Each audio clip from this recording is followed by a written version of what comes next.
Alhamdulillahi wa kafa wa salamun ala ibadihi allazina istafa amma ba'd. A'udhu billahi minash shaitanir rajim. Bismillahir rahmanir rahim. Wa amma ma yanfa'u an-nasa fayamkusu fil ard. Subhana rabbika rabbil izzati amma yasifun. Wa salamun ala al-mursalin walhamdulillahi rabbil alamin. Allahumma salli ala Sayyidina Muhammad wa ala ali Sayyidina Muhammadin wa barik wa sallim. Allahumma salli ala Sayyidina Muhammad وعلى آل سيدنا محمد وبارك وسلم.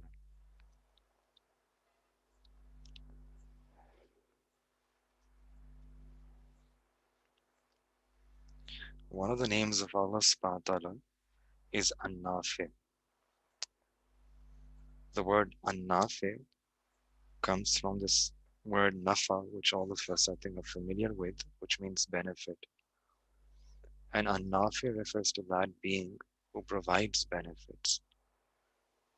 So this is one of the attributes, one of the names of Allah subhanahu wa ta'ala, that Allah subhanahu wa ta'ala is Nafi, meaning Allah subhanahu wa ta'ala provides benefits to everyone.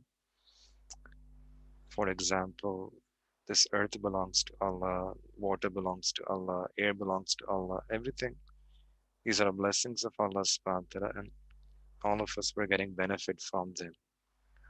So Allah subhanahu wa ta'ala is providing us different benefits and blessings, and it's part of Allah subhanahu wa ta'ala's benevolence and part of Allah subhanahu wa ta'ala's kindness towards creation, that He is always benefiting His creation. And this sifat of Allah subhanahu wa ta'ala not only is an attribute which Allah likes for Himself, but this is an attribute which Allah subhanahu wa ta'ala also wants us to have. So one of the things that we did before was that how we can relate with these attributes of Allah. And the Prophet ﷺ taught us that تَخَلَّقُوا بِأَخْلَاقِ اللَّهِ, that you should try to adorn yourself with the sifat of Allah subhanahu wa ta'ala. And if these attributes are so beloved to Allah, that means that they should also be beloved to us, and we should also beautify ourselves with these qualities. So how can we adorn ourselves with this quality? It's very simple, that just like Allah subhanahu wa ta'ala is that being who benefits all the creation, in the same way, at a human level, we should also become individuals who benefit other people, who help other people, assist other people, who serve other people, whether it's we benefit our parents, we serve them, or we serve our spouse, or we serve our kids, our children, or anyone around us. We provide for them, we take care of them, we help them, we benefit them, we give nafa to them. And that person who does this, such a person is very beloved to Allah and is one of the best human beings. In a hadith, the Prophet ﷺ said that khairun nas man yanfa'un nas, that the best out of all of humanity is that individual who benefits other people, who provides nafa to other people. And what is so beautiful about this quality is that if we start benefiting other people, if we take this identity that I want to help others, I want to serve others, then what Allah subhanahu wa ta'ala does is that Allah will make us firmly established in this world. This is a principle, that whoever helps others and serves others and is a source of benefit for others, then Allah subhanahu wa ta'ala will solidly, firmly establish and plant that person on the face of this world. And that is what Allah promises and says in the Quran as well, that وَأَمَّا مَا يَنْفَعُ النَّاسَ فَيَمْكُسُوا فِي الْأَرْضِ, that whosoever provides nafa to human beings and he helps others or benefits other people, then فَيَمْكُسُوا فِي الْأَرْضِ, Allah says that we will establish that person on this earth. Now, what does this establishment mean? Established means that Allah will give that person whatever they need in this dunya to lead a successful life. Established means that you will be firmly established. You will have uh, respect in this world. Allah will give you the finances, the wealth of this world. Allah will give you a house. Allah will give you a spouse. Allah will give you all the things that you need in this world to be known as a person who is established, right? And you think of this as when we say that that person is established, right? He's well established.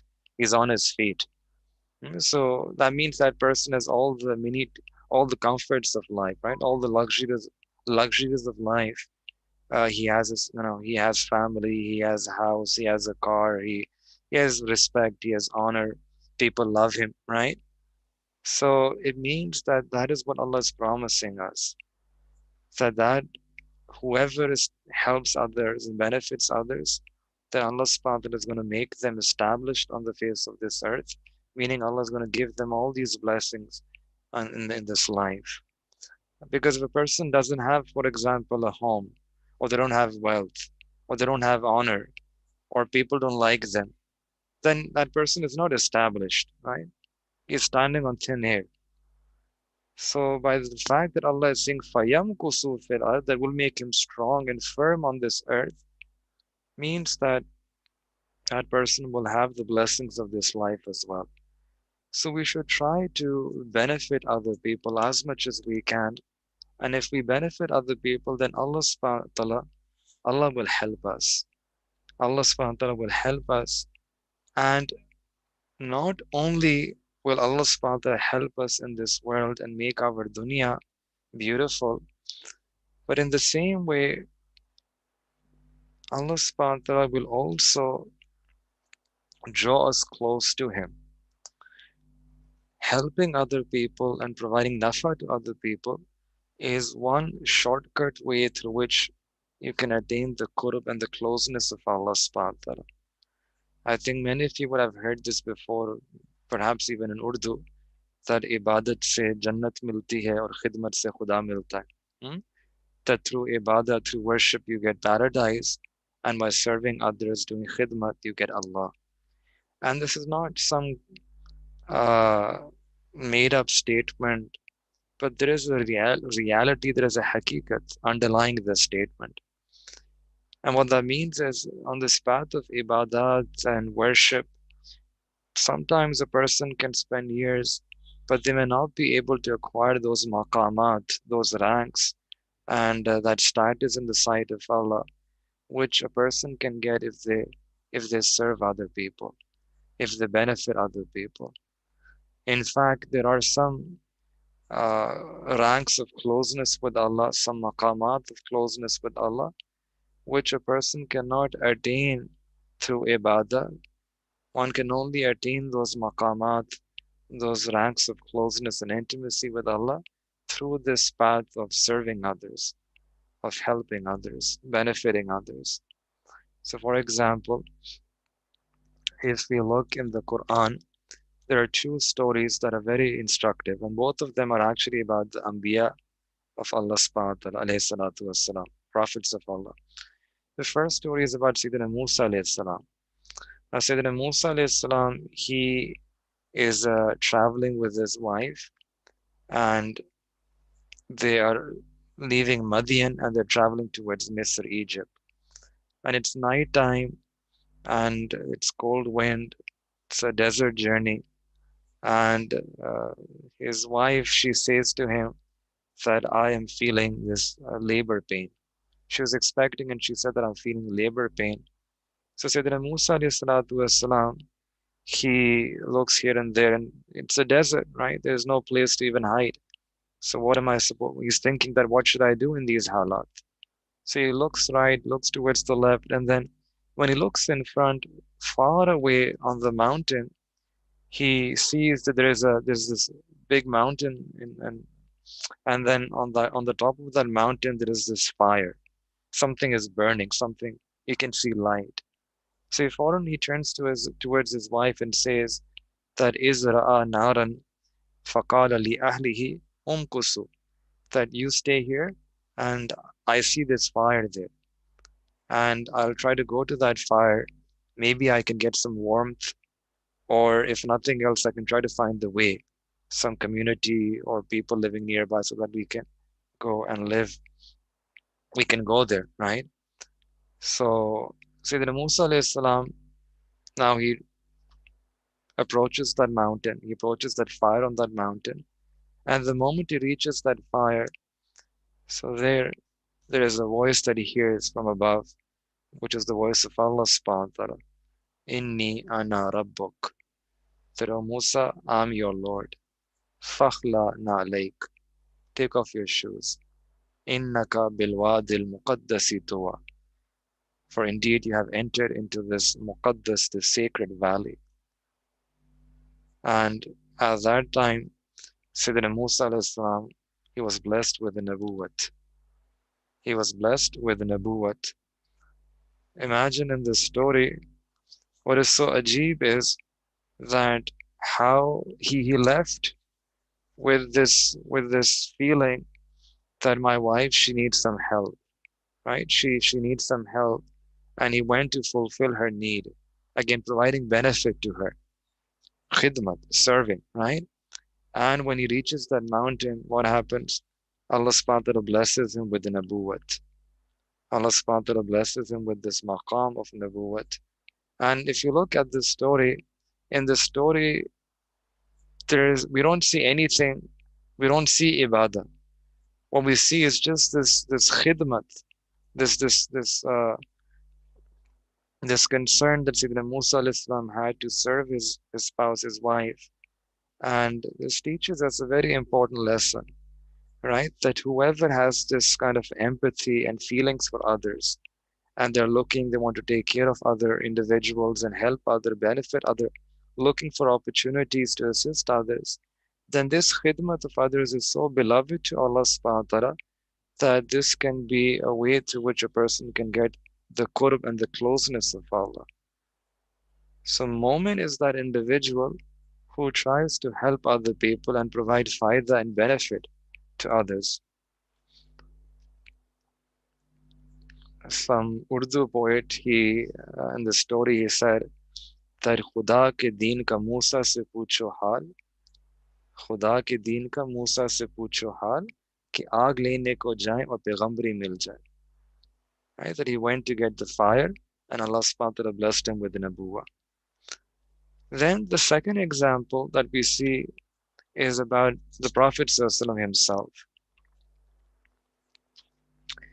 Now, when the first revelation came on the Prophet ﷺ, so the Prophet ﷺ was a bit worried because there was this very big responsibility that was placed on his shoulder.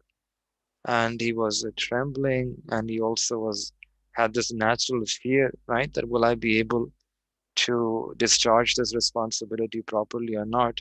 So when he came back home, he said to his wife, Amma Khadija radiallahu ta'ala anha, that laqad khashitu ala nafsi, that I fear for my life. I fear for my life, right? And then Amma Khadija radiallahu ta'ala anha, she replied and she said some words which are amazing words, right? She did a bayan, she mentioned about some of the qualities of the Prophet ﷺ, and truly, every word that she uttered was inspired from Allah subhanahu wa ta'ala. It's min janibillah. And she is providing consolation to the Nabi of that time, right? Incredible wife that she is giving tasalli to the Prophet ﷺ at this time. And if you look at her words, those words are mentioned in hadith. She said, Kalla, said, no way, wallahi, I swear by Allah, that ma yughzik Allahu abada, that Allah subhanahu wa ta'ala will never ever leave you, will never ever, leave you, will never ever embarrass you, will never disgrace you. And Allah will always be with you, right? Allah will never abandon you. Why? And this is the key. Why? And then she gave a dalil. The reason is because innaka latasilu rahim, because you do sila rahmi, you join ties of kinship. وَتَحْمِلُ الْكَلْ, and you assist, you take the burden of those people who are not able to carry the burden, you help them. Those za'if, you take care of their burden. وَتَقْسِبُ الْمَعْدُومِ, and those who are not able to earn a living, you earn for them, and you provide them, you assist them by earning on their behalf. وَتَقْرِ الزَّيْفِ, and you host, you honor your guests. وَتُعِينُ عَلَى نَوَائِبِ الْحَقِّ, and you assist people on this task, on this path of haqq, this path of truth. And if you reflect on these words that Amma Khadija radiallahu ta'ala anha, she's mentioning the sifat of the Prophet sallallahu alaihi wasallam, we see that all of them, all of these qualities, they pertain to the this the khidmat of the Prophet sallallahu alaihi wasallam. The Prophet sallallahu alaihi wasallam used to serve other people, used to help other people, was a source of nafa for people around him in that society, right?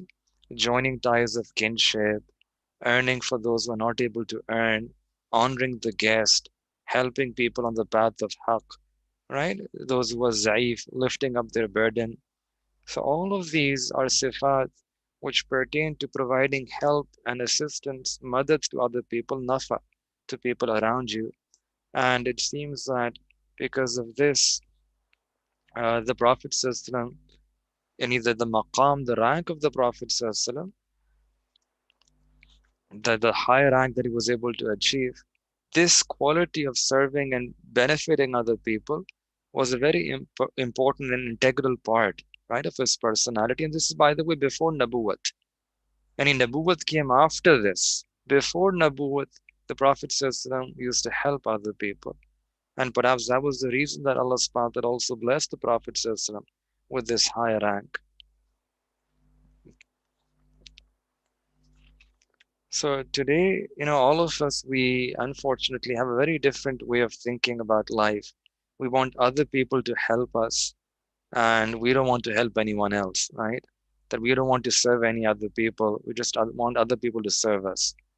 But if you look at the way of the Sahaba, the way of the Prophets, the way of Nabi alayhi salatu wasalam, they were people, the muqarrabeen of Allah. Those who were close to Allah, they would always be looking for opportunities to serve others around them. And they would view that not as a burden or a responsibility or as an obligation or something that we have to do or must do. No, they would view that as a sa'ad, as an opportunity to draw close to Allah. They would view that as their nobility, as their honor, something that would look forward to, that looking for opportunities that how can we serve others. We see uh, we see this even in the life of the Prophet ﷺ, that when you serve other people, it doesn't lower you in status, it only increase your respect, right? The Prophet ﷺ used to help in his own household with the household chores. Once when he was on a journey and there were Sahaba Ikram around the Prophet ﷺ, and they had to stop at a particular place for nightfall. So every Sahabi, they took upon some task for themselves, right? Some Sahabi, they went and they pitched the tents. Some went in preparing food. So every Sahabi, they took some task for themselves. And the Prophet ﷺ said that the task of finding wood which we will burn to get the fire, so I will choose that task. I will take that task. And the Prophet ﷺ would go to the jungle and then he would cut the tree and he would get the wood and he would bring that wood back to the Sahaba. And many Sahaba, they said that, Ya Rasulullah, we'll be able to do this ourselves. There's no need for you to do this. You can rest here. But the Prophet ﷺ said that no, that this is something which I have to do. Showing the people that service, right? Providing nafa and benefit to other people, this only increases the azmat and the rank of that person. So we see that there is a particular hadith which is an important hadith, and the Prophet ﷺ mentioned four things in this hadith. The first thing is the Prophet ﷺ said that whoever removes any sorrow from another person's life in this world, then Allah subhanahu wa ta'ala will remove the sorrows of Akhirah. Allah will remove the sorrows on the day of Qiyamah from that person. And in this world, if you remove some sadness or grief of some other person, this is directly proportional. In return for that, on the day of Qiyamah, Allah subhanahu wa ta'ala is going to remove your gham. Allah will remove your sorrow and grief on that day. And second thing, the Prophet ﷺ said that if there is a person who's stuck in some difficulty, some mushkil, some musibah, so if anyone eases the difficulty for that individual, مَن يَسَّرَ عَلَى مُؤْسِرٍ, whoever provides ease to someone afflicted with a difficulty, then in return for that, Allah subhanahu wa ta'ala will make this dunya and akhirat easy for that individual. And in return, Allah subhanahu wa ta'ala is going to make this dunya, going to grant ease in this dunya, in the affairs of this world, and on the day of Qiyamah, Allah subhanahu wa ta'ala will grant ease to that individual. Then the third thing mentioned in this hadith, the Prophet ﷺ said that whoever conceals the faults of an individual in this world, right? Whoever puts the veil, they hide, they conceal the faults of others in this world, then in return for that, Allah subhanahu wa ta'ala will conceal the faults of that individual in this dunya and in akhirah. Not just akhirah, even in this dunya, Allah will veil the faults, Allah will cover the faults. And the fourth thing is very ajib. The Prophet ﷺ said that as long as a person is engaged in helping others, in serving others, providing nafa and benefit to others, so for that time, Allah subhanahu wa ta'ala is also helping that individual. Yani it's directly proportional. That for as long as one person moment is benefiting other moment, for that same amount of time, Allah subhanahu wa ta'ala is benefiting this first person. Wallahu fi awni al-abd ma kana al-abdu fi awni akhihi. So this is, something that all of us make dua for, right? That oh Allah help us, oh Allah assist us, oh Allah do madad, right? Help us, right?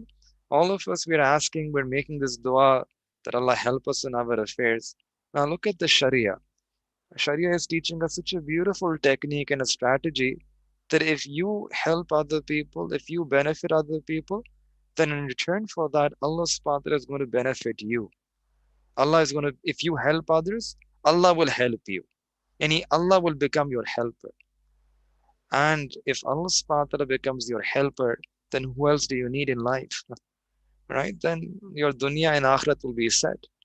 Right? All your parishani, all the grief and sorrow will go away. Right? Once Allah subhanahu wa ta'ala becomes your helper. So we should have this adat, we should develop this quality of helping others and being a source of benefit and nafa to other people.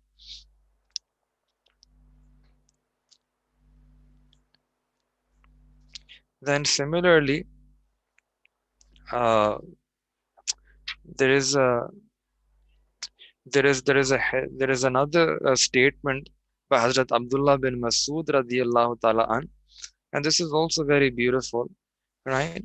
He mentions that, he says that on the day of Qiyamah, every person will be raised up and they won't be wearing any clothes, and every person will be hungry. They'll be raised up in a state of hunger, in a state of thirst, and they will be under the sun, right? Under the sunlight. They'll be standing in the heat of that sun. And that sun will be very close. It means that a person will be sweating. So imagine a person will be sweating, they'll be hungry, thirsty, no garments on their physical body. And then he said at that time, Faman Qasa Lillah, that whoever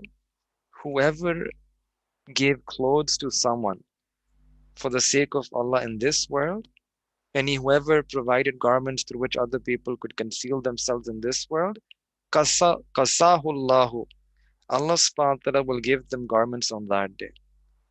And if someone, if you have these foundations and these charity organizations where you donate your clothes and those clothes are used up by others people who don't even have money to buy clothes for themselves.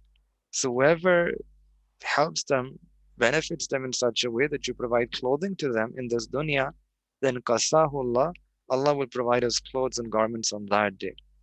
Then second, waman at'ama lillah, that whoever feeds a hungry person in this world, then at'amahullah, Allah will feed that individual. Allah will feed us on that day in Qiyamah. And waman saqa lillah, whoever gives water or anything to drink to a thirsty person in this world, then saqahullah, Allah subhanahu wa ta'ala will quench our thirst on that day.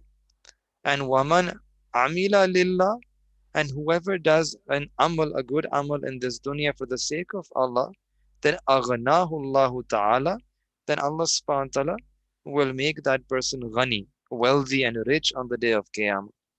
And the last thing, waman afa lillah, that whoever forgives anyone for the sake of Allah in this world, then afahullah, in return on the day of Qiyamah, Allah subhanahu wa ta'ala will forgive this person. This is what you call being a source of benefit to others, right? This is what you call preparing for this meeting with Allah. That on the day of Qiyamah, right, if we feed other people today, then Allah will feed us on that day.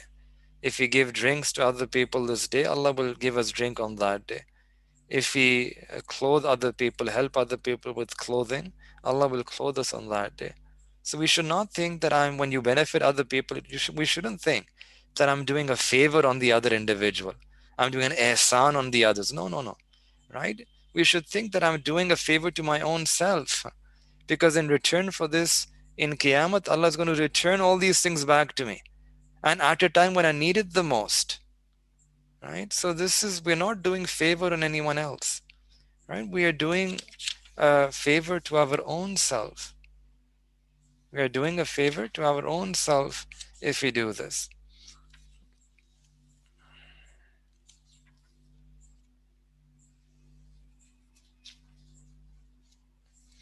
In one hadith Mubarakah, it's mentioned that whoever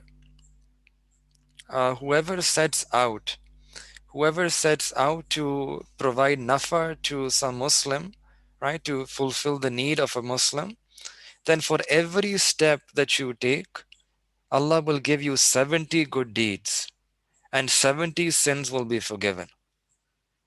Now I'll repeat this hadith. This is very important for us to understand that whoever sets out to fulfill the needs of his brother or sister, then for every step that you take, Allah will give you 70 good deeds and 70 sins will be forgiven. And if you're able to fulfill the need of that person, right? This is simply that you set out with the intention to fulfill the need. This is the reward for that. But on top of that, if you're actually successfully able to fulfill their need, right, then Allah subhanahu wa ta'ala will forgive all your previous sins. All the previous sins will be forgiven. A person will be like as brand new as when their mother gave birth, right? Sin free. The entire memory of sins will be deleted, right? Imagine this is what happens when you fulfill the need of one person. You're fulfilling the need of one person. In return, Allah subhanahu wa ta'ala will forgive all the lifetime of sin. So this is something which is very important for us to understand, that we should be a source of helping other people and providing nafa and faida to others.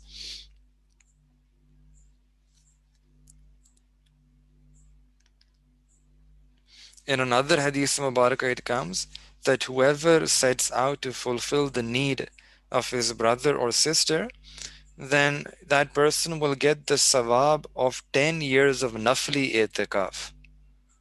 10 years of nafli itikaf for just setting out with the intention to fulfill the need of a fellow Muslim. And again, in this hadith, it doesn't mention anywhere that was he successfully able to fulfill that need or not. It's just the niyat, With the niyat, if a person sets out, a person will get the reward of 10 years of nafli itikaf. Allahu Akbar. Right?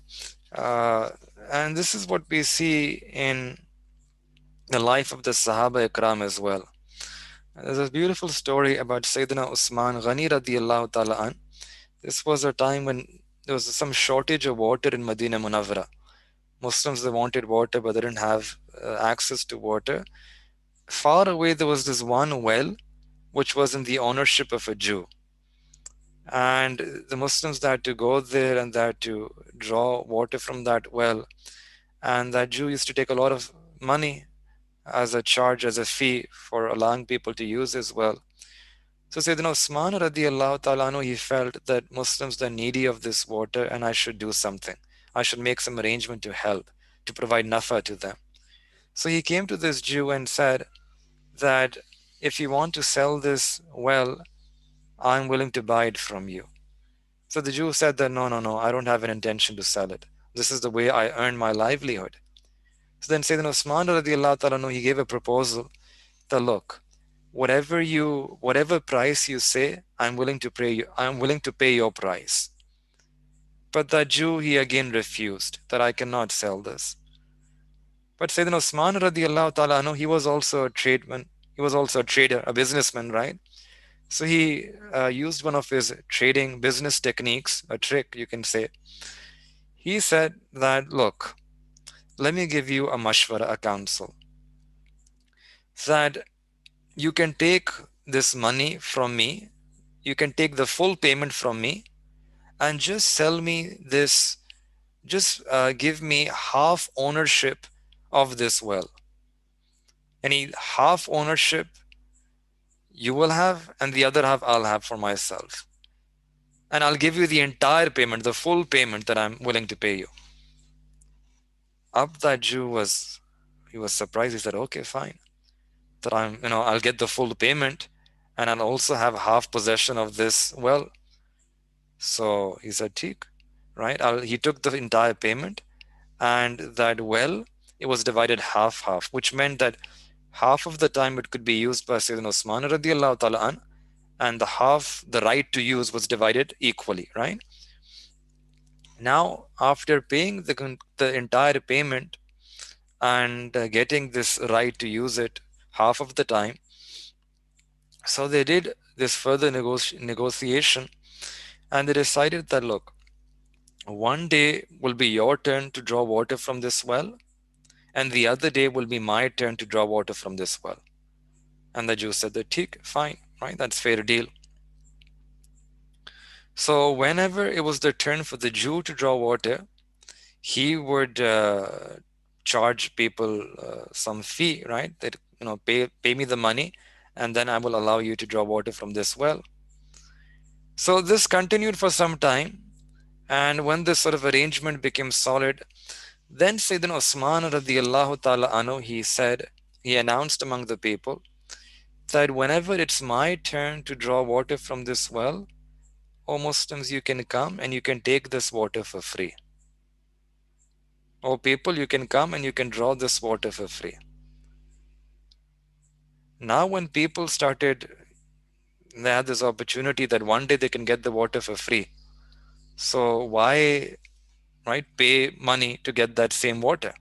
They would just wait one day. It was a bit difficult. They would wait one day and then the next day they would get it when it was Sayyidina Usman radiallahu ta'ala's turn. So the entire community, they would just wait for that one day and then the other day they would get that water. And the Jew, he would not get any customer in this way, right? So 1 month passed, 2 months passed.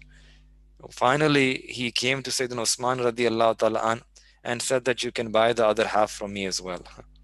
And Sayyidina Usman radiallahu ta'ala anhu, he paid him the remaining payment and he bought the entire well and then came to the Prophet ﷺ and said that, Ya Rasulullah, I want to present this entire well as a khidmat for the Muslims, as a nafa, as a faida for the Muslims.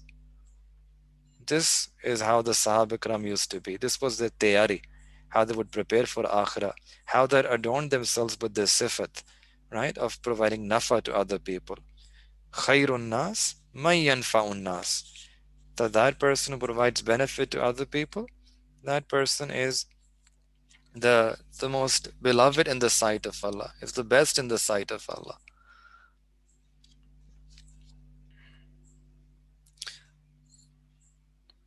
Once Sayyidina Usman radiallahu ta'ala an, he got some wealth from a trading caravan, and this caravan was coming from Syria, Sham.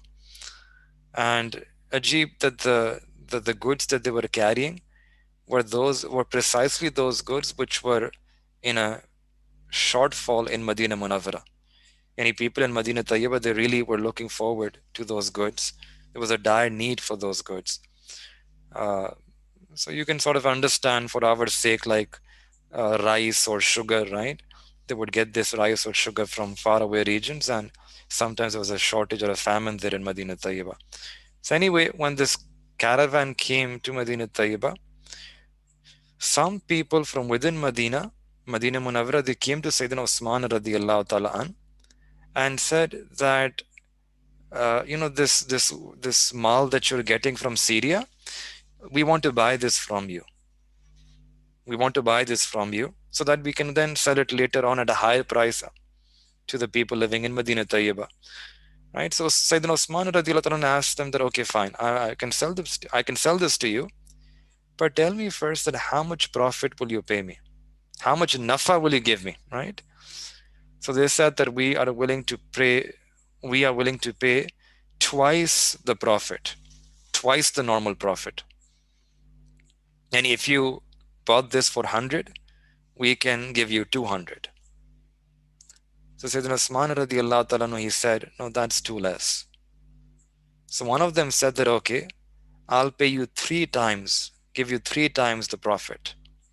And again, he said, that's too less. Someone else said that I'll pay you 4 times the profit. And again, he said, no, that's too less.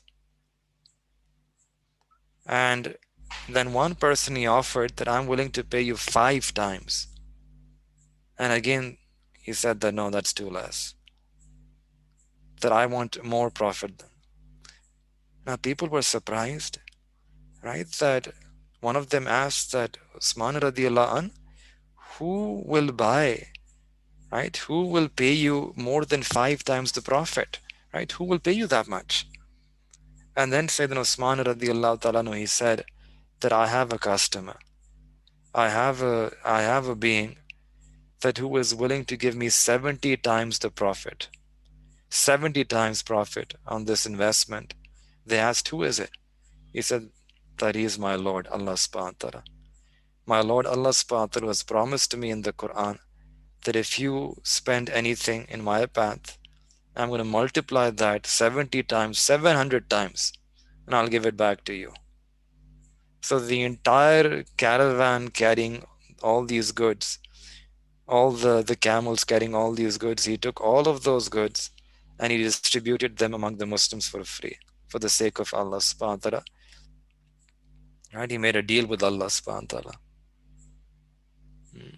Well, this is what we need to learn.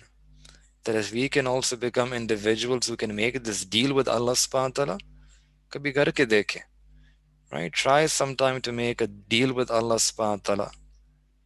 That, oh Allah, I'm making a deal with you. I'm spending for your sake, and then see that how Allah Ta'ala's deal ko nibhate hain. How Allah subhanahu wa ta'ala will fulfill his side of the bargain and give you so much return that you won't even be able to imagine, right? The return that you will get on your investment. This is something we should try. So providing nafa to other people, and our akabarin and salaf salihin, they were not just benefit human beings, they were also careful about animals around them, benefiting the makhluk of Allah subhanahu wa ta'ala. So in the books it's mentioned about there's a story about a young man who was leading a sinful life, he committing zina and drinking alcohol and attending such gatherings of sin. And one day he attended one such gathering, and then during the night he was coming back home, and on the way there was some bush, and inside that bush, he could hear the yelp of a dog, right? The plea, the cry of a dog. So he thought that, let me just see why is this dog in so much pain. So he bent down. He saw that this dog is sort of it's cold. It's winter time, and there's some uh, the dog was in severe pain. So he picked up the dog and he brought him back home, and he lit some fire, and then he saw that there was some wound on the feet of that dog. So immediately he got some hot water, made some dressing, and dressed the wounds of that dog and put some medicine there. And he did this for a few days. About 17 consecutive days, he was doing khidmat of that dog until finally that dog became healthy, the wounds healed, and the dog was set to leave. And again, after 17 days, he picked up that dog and then again took him out and placed him from where he had picked him up in the initial, the first time. And then, as a result of this khidmat of the dog, Allah subhanahu wa ta'ala changed this person's life. Allah subhanahu wa ta'ala changed this person's life, and Allah subhanahu wa ta'ala accepted him for his closeness, for his friendship. Today, we remember this young man by the name of Hazrat Khwaja Bahuddin Naqshbandi Bukhari Rahmatullah alayh. For those of you who are familiar, one of the giants of our tradition and one of the awliya of this ummah, right? One of the friends of Allah subhanahu wa ta'ala. And if we reflect again on this story, that he was doing this khidmat of our dog, hmm, providing nafa to our dog. And as a result of that, Allah subhanahu wa ta'ala accepted him for his closeness, for his nearness, for his intimacy. So imagine if we help other people around us. Not, this is for our dog. If you help other human beings around you, then what kind of rank and maqam would Allah subhanahu wa ta'ala give to us? Similarly, there's also a story mentioned in the book about a muhaddis who spent his entire life in hadith scholarship, writing hadith and teaching hadith and sharing the ulum of hadith. And then when he passed away, someone saw him in a dream and asked him that, Hazrat, what happened? And he said that Allah Ta'ala's fazl and karam Allah Ta'ala's grace was upon me. But no, something very ajib happened to me. That in my mind, I was thinking that I've done this khidmat of hadith throughout my life, right? The books of hadith and the work of hadith that I had done. But when the time came for my hisab and kitab, for my accountability, then what happened was that Allah subhanahu wa ta'ala forgave me even before my hadith scholarship and this khidmat of hadith was presented. Even before that, Allah subhanahu wa ta'ala forgave me. So when I was forgiven, Allah Ta'ala asked me that, do you know why you are forgiven? And I didn't know that why this happened. I was thinking that maybe because of my hadith and my khidmat of hadith. That's why Allah subhanahu wa ta'ala forgave me. Allah subhanahu wa ta'ala said, no, that we haven't forgiven you for this reason. We forgave you for another reason. And that other reason is that one day you were writing something and you had this pen and you dipped your pen in this ink. Back old times you had this ink pot and you had to dip your pen. So you dipped your pen inside that ink pot, and when you took the pen out, at that time one fly came and sat on the nib of that pen, and started drinking that ink, was thirsty. And you saw that fly, so you held your pen stationary for some time. And you thought that this fly is thirsty, so let it drink this ink. And I can write a bit later. So after a few seconds, that fly went away, and then you started writing with that pen. So at that time, when you stopped your pen for some time, you did that khalisatan for my mahabba and the mahabbat of my makhluk. You wanted to benefit my makhluk, and that's why you stopped your pen. You had no other jazba, you had no other intention, no other objective than this. Now go because of this one amal, today we have forgiven you. Allahu Akbar. Right? So doing khidmat of a dog and doing khidmat of a fly can earn maghfirat. Then if we do khidmat of other people around us and we serve them, we help them, we benefit them, then imagine how easy would it be for us to earn maghfirat from Allah subhanahu wa ta'ala. There's a very big name, a friend of Allah subhanahu wa ta'ala by the name of Hazrat Bayazid Bustami rahmatullah alayh, one of the awliya of this ummah. He used to say that the rank of nearness and closeness I have with Allah subhanahu wa ta'ala, the reason Allah blessed me with this rank is because of the khidmat of that I used to do of my mother. The khidmat that I used to do of my mother. So someone asked him that, how did you serve your mother? And he said that once when I was young, my mother, she asked for some water, and when I brought the water, my mother, she was already asleep. And I had this glass in my hand, and I stood there. I didn't wake up my mother because I didn't want to disturb her sleep. I just kept on waiting for my mother to wake up. And I spent the entire night waiting for my mother. It was extreme winter time. My body was trembling. And when my mother, she opened her eyes, she saw me waiting in that manner. She became extremely happy and pleased, and she gave me many, many du'as. And this is the barakat of those du'as that Allah subhanahu wa ta'ala opened this door of wilayat for me, opened this door of friendship and intimacy for me. So the reason is that Allah subhanahu wa ta'ala has love for His creation, for His makhluk. So whoever benefits the makhluk of Allah, that person becomes the mahbub of Allah. That person becomes the beloved of Allah. They become the muqarrab of Allah. In hadith, the Prophet explained this further, that al-khalqu iyalullah, that this entire makhluk is the khandan of Allah. It's like you can say the kumbha of Allah, right? The khandan of Allah. فَأَحَبُّ الْخَلْقِ إِلَى اللَّهِ فَأَحَبُّ الْخَلْقِ إِلَى اللَّهِ, that the one who is most beloved to Allah subhanahu wa ta'ala among His entire creation is that person, man ahsana ila iyalihi, who has good who has good suluk, right? Who has an ahsan way, who provides benefit to the makhluk of Allah subhanahu wa ta'ala, right? Who does good to the makhluk of Allah subhanahu wa ta'ala, that person is the most beloved to Allah.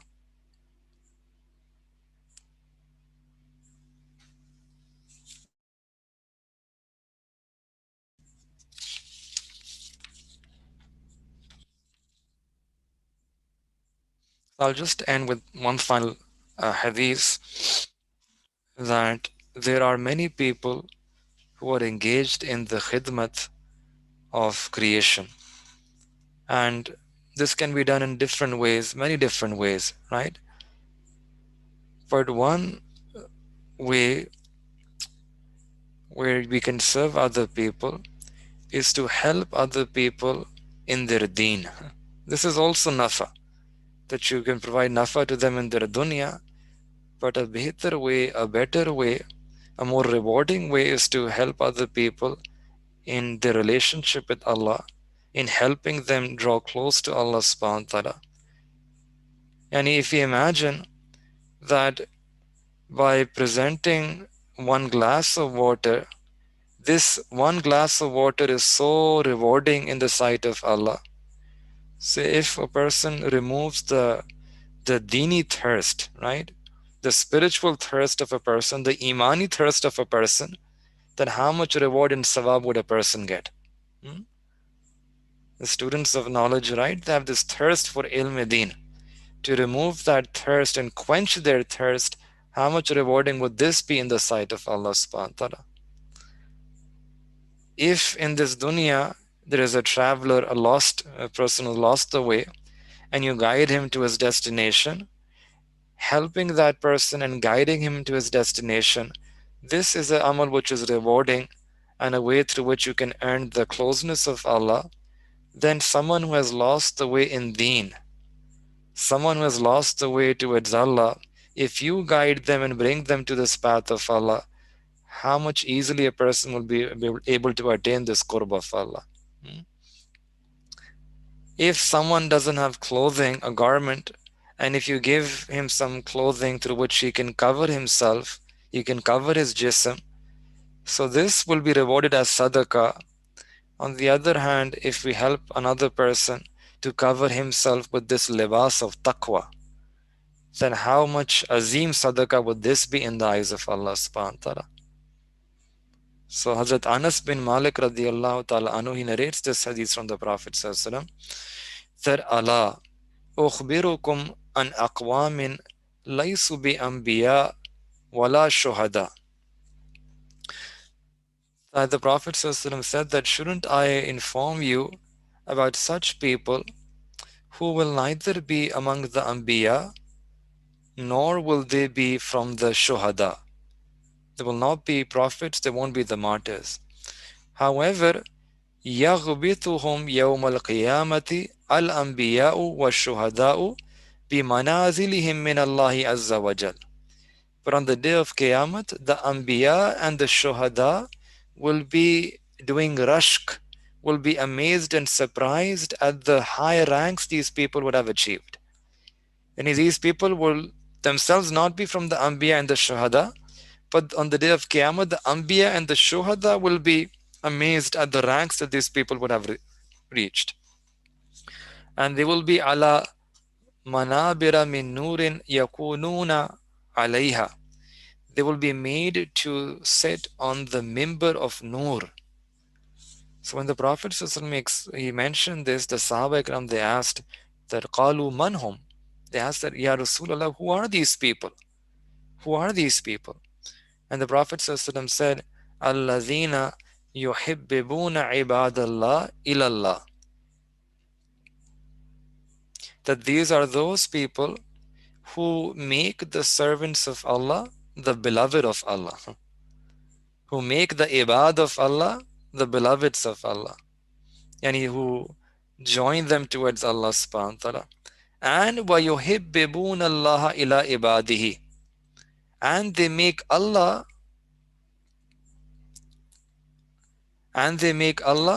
the beloved of those servants. And in both ways, that they make the servants the beloved of Allah, and they make Allah the beloved of servants. وَهُمْ يَمْشُونَ عَلَى الْأَرْضِ نُصَحَاءَ, and they travel the face of this earth giving good counsel to other people. So the Sahaba Karam, we said that yuhibbuna Allah ila ibadillah, that we can understand the fact that कि वो अल्लाह को बंदों की नजरों में महबूब बनाते हैं, right? That they make Allah, they talk about Allah, the love for Allah, and hence people, they fall in love with Allah subhanahu wa ta'ala.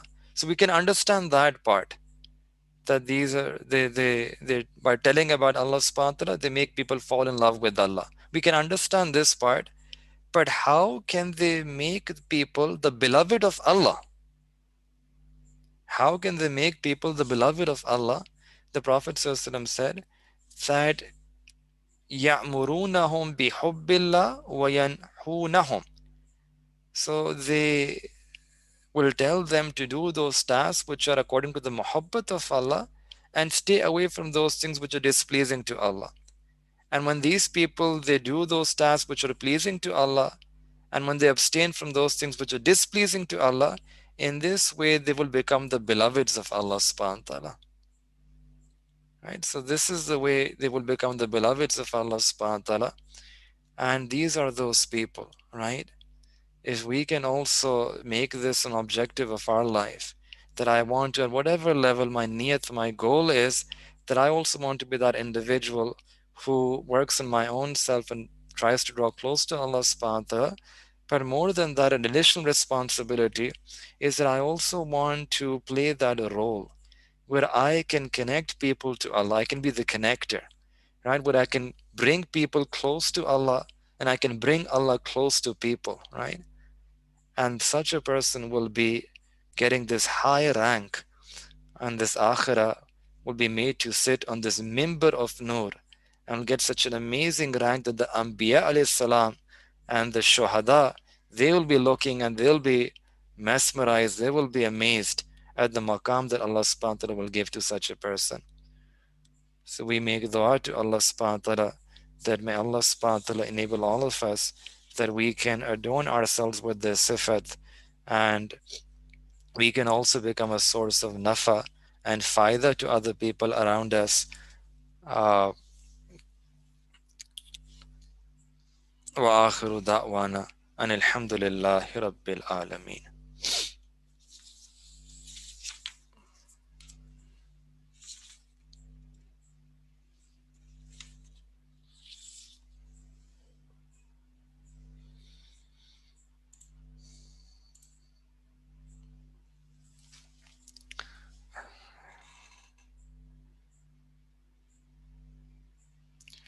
سبحان ربي الوهاب. اللهم صل على سيدنا محمد وعلى آل سيدنا محمد وبارك وسلم.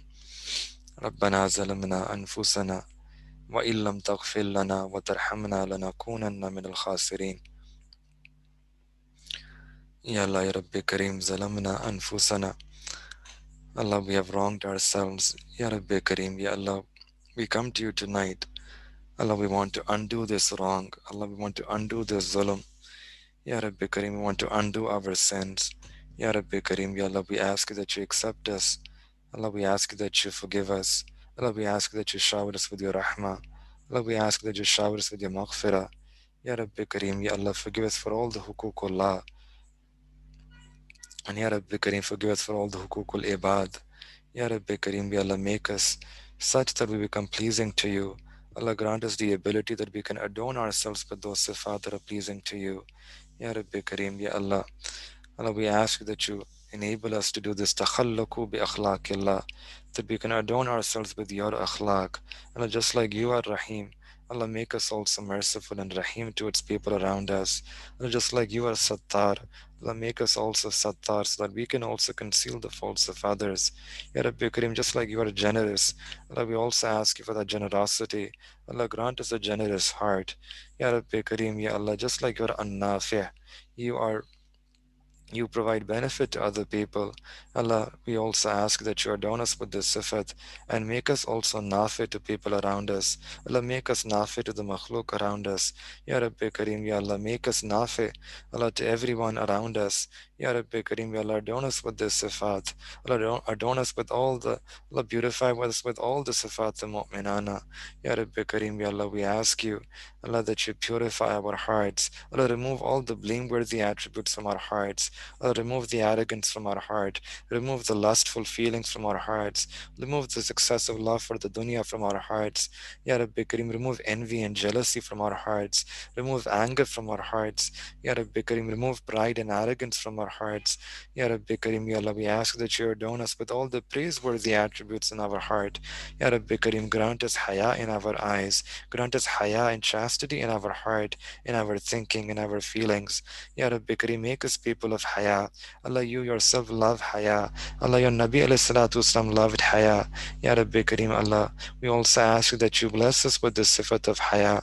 Ya Rabbi Kareem, grant us haya in our thinking, haya in our feelings, haya in our desires, haya in our eyes. Ya Rabbi Kareem, Ya Allah, Allah, grant us, Allah, control over our anger. Ya Rabbi Kareem, make us people of hilm, make us people of forbearance and forgiveness. Ya Rabbi Kareem, instead of hasad, Ya Rabbi Kareem, we ask you that you make us a source of well-being for others, a person who thinks well about others, who thinks good about others, someone who has husn zan towards others. Ya Rabbi Kareem, Ya Allah, remove the stinginess from our soul.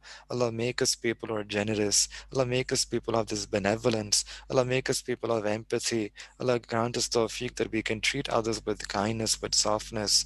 Ya Rabbi Karim, you love softness.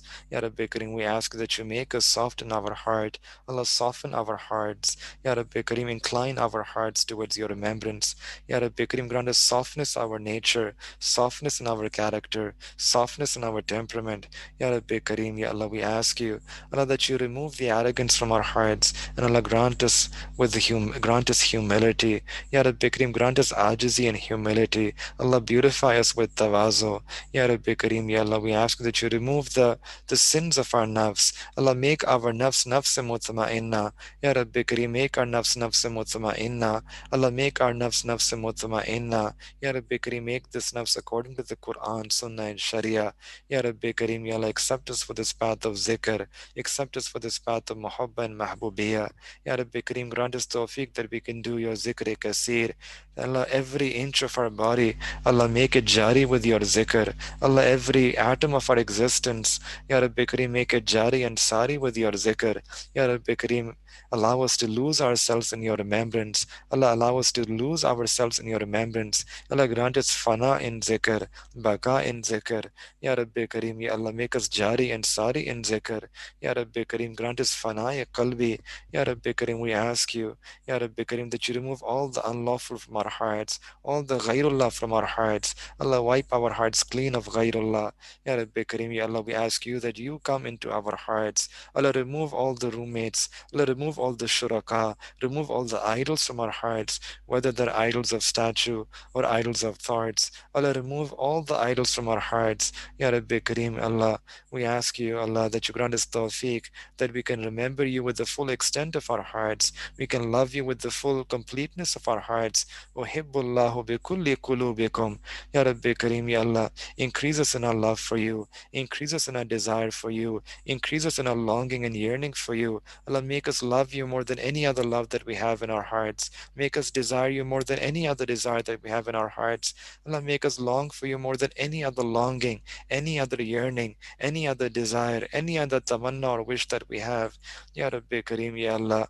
Allah, we ask you that you make our love for you more extreme and more intense than the love that we have for our parents, than the love that we have for our spouse, than the love that we have for our kids, than the love that we have for our own self. Ya Rabbi Kareem, grant us your muhabbat, grant us shiddat in your muhabbat. Allah, grant us dawam in your muhabbat. Allah, grant us rusukh in your muhabbat. Ya Rabbi Kareem, Ya Allah, set us free, Allah, from the prison of unlawful loves. Ya Rabbi Kareem, Ya Allah, grant us yaksui in your muhabbat, yakjehti in your muhabbat. Allah, join our hearts in love for you, Ya Allah. Ya Rabbi Kareem, enable us to have muhabbat for you, and that muhabbat which is permissible in your name and for your sake.